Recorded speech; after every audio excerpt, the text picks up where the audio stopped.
Hello there. The name is Hubert Wolf, and I'll be your host for tonight. Here I'll tell you 3 creepy, scary tales, frightening enough to scare you to death. Personally, these scaries scared the bejeebers out of me. I dug up my old nightlight just to sleep that night.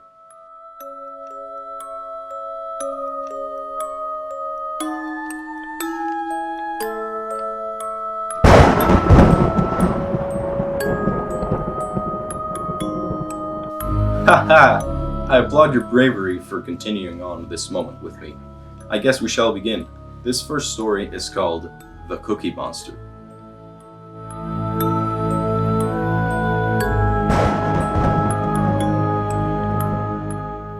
Hi, my name is Ruiz Martinez, and this is why I got sent to the office. It all happened last year, when I was selling cookies during lunch. Although it was not allowed, I sold cookies most days, because I enjoyed making a profit on something I like to do.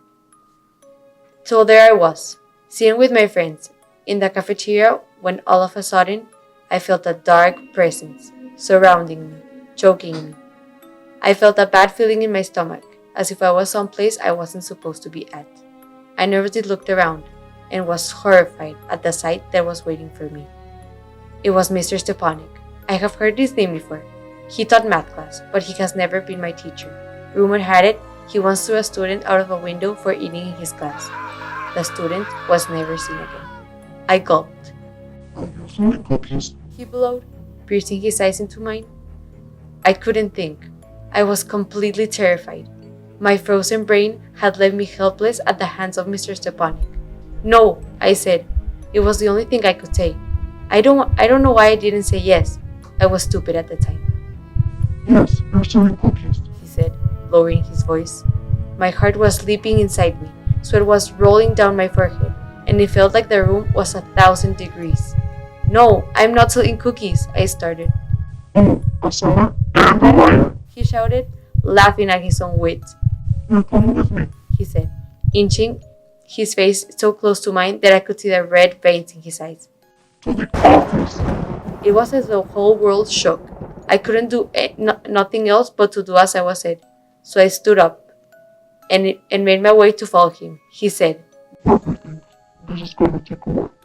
I followed him down the cafeteria and into the hallway when suddenly Mr. Stepanek began to shout and laugh maniacally. Cookie seller. He laughed desperately. We found a cookie seller. I was so embarrassed. Everyone was looking at me with shame. He then swiftly turned around and said, That's what you get for selling cookies. No one is allowed to sell anything on school property. You should know the rules. I nodded. I was ashamed. I entered the office and was with Miss La Madrid, who urged me into her room. Before leaving, Mr. Stepanek whispered into my ear. Hope you learned your lesson. He then slithered out of the office. After meeting with Miss La Madrid, I left with a warning. Legend has it, Rose ate all of my cookies, and I never saw them again. Whew, that was a scary one. I'm surprised you haven't left yet. I guess I underestimated your power. Let's move on to the next story, one of which happened to a student 4 years ago here in ASFM. It's called The Hacker.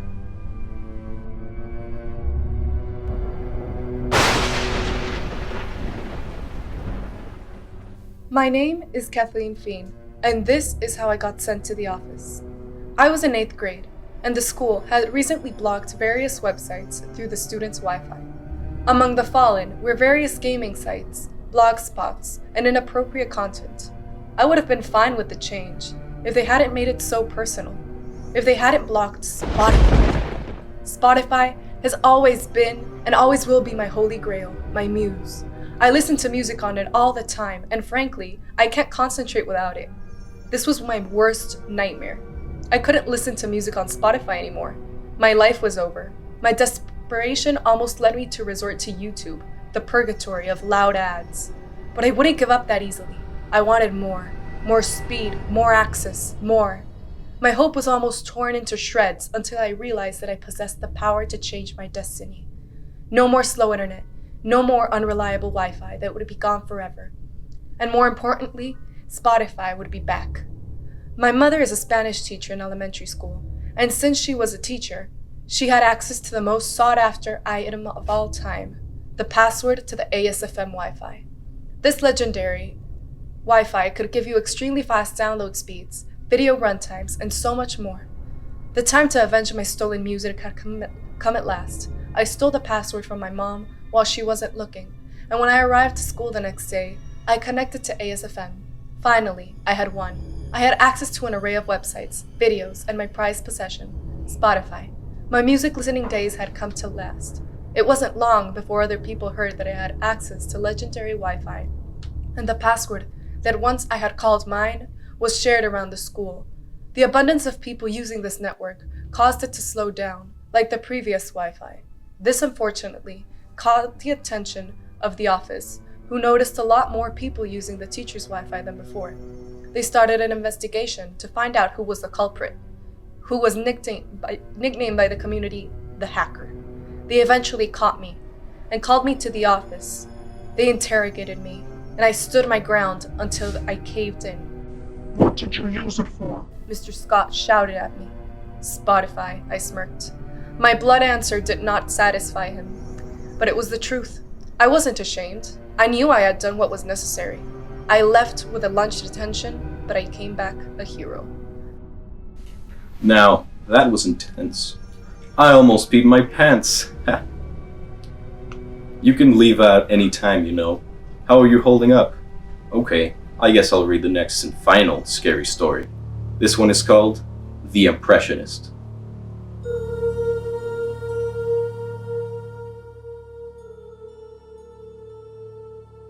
I've chosen to remain anonymous for this story, for reasons that will become apparent soon.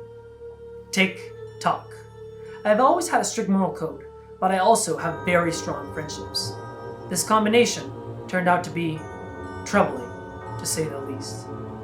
Me and my friend were in a class together. The class was brutal. Tick-tock. All of a sudden, the teacher announced, "There's a humongous assignment due tomorrow. It must be handed in, or it will be directly an N.E. Ha ha ha!" As the teacher laughed maniacally, my heart stopped. I was full of terror. My hands began to tremble, but out of fear, I began to eagerly type away my essay. Tick-tock.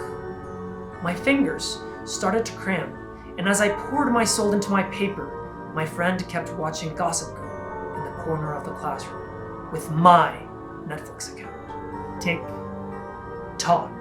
That evening happened to be the night I had hosted Miércolitos. While I helped my friend write her thesis statement, she participated in the cult-like addiction of tick-tock.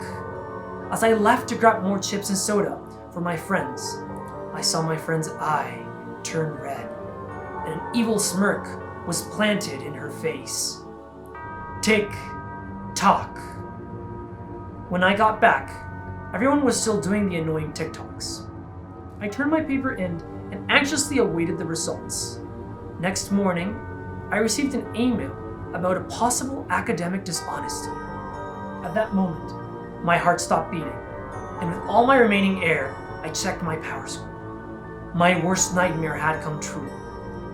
During class, my teacher sent me to the office, and I received the two most terrifying letters in my school transcript. A.D. In an attempt to put me out of my misery, I entered the TikTok app to get some sort of cheap laugh. The first video I saw was my friend, in the Miércolitos, grabbing my computer, copying my work word for word, and handing in her assignment. That day, I lost my friend, but most importantly, I got an academic dishonesty that will follow me through the rest of my life. Tick-tock. That was a scary one. Well, that's all the stories I can tell you tonight, and it's getting pretty late, so I think you should go, before it gets dark. Thank you for accompanying me tonight.